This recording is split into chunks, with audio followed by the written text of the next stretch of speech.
don't think these takeovers are safe. There's nothing safe about any of these takeovers. You never know what can happen. There is no barriers between you and the vehicles. This is our 5th annual Respect the Road Summit that we are having.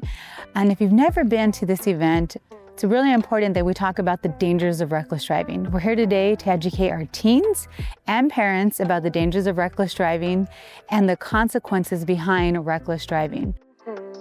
If you stay within the confines of the law, then the streets become safe.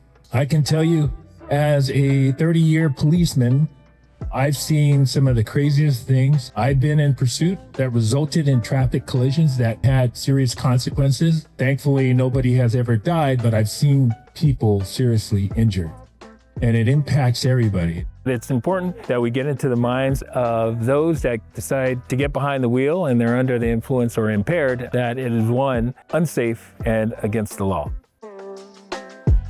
I have a responsibility, meaning I hold your life in my hands when I'm driving. So it is my full responsibility to make sure that everyone who enters my car and gets out of my car is okay. It was actually really insightful. This is the first year that I'm coming out, or the first event of this type that I'm actually coming out to.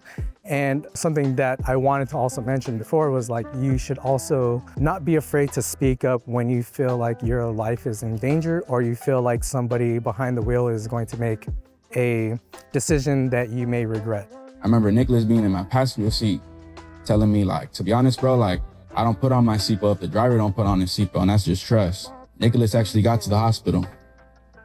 They said he looked normal. You know, he just had a little bit of glass in his face, but he died of internal bleeding. I believe if Nicholas had his seatbelt on, he would be alive today.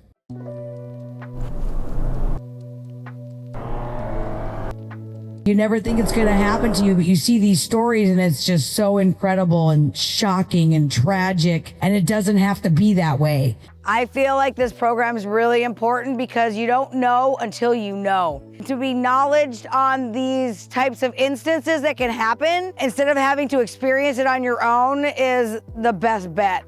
Seatbelt, speed, round the neighbors, anything you guys can remember will help you one day when you're in that car. And remember to make your dreams come true, guys. Everybody that was here today has been impacted somehow, some way, by a crash or by an accident or something that happened to them. Maybe someone they knew, maybe somebody passed away, their cousin. I mean, it's just so sad, but at the same time, it is so informative, and also it lets us know that so many people are impacted by crashes. So many people are impacted by traffic violence. The decision that you make is powerful because people are watching you, whether it's someone in the back seat or someone behind the wheel when you say, hey, this isn't cool, stop, or someone who hears you say, no, I'm not going to go do that. I'm not going to participate in that. Because I tell you, you don't have to believe it, but we love you.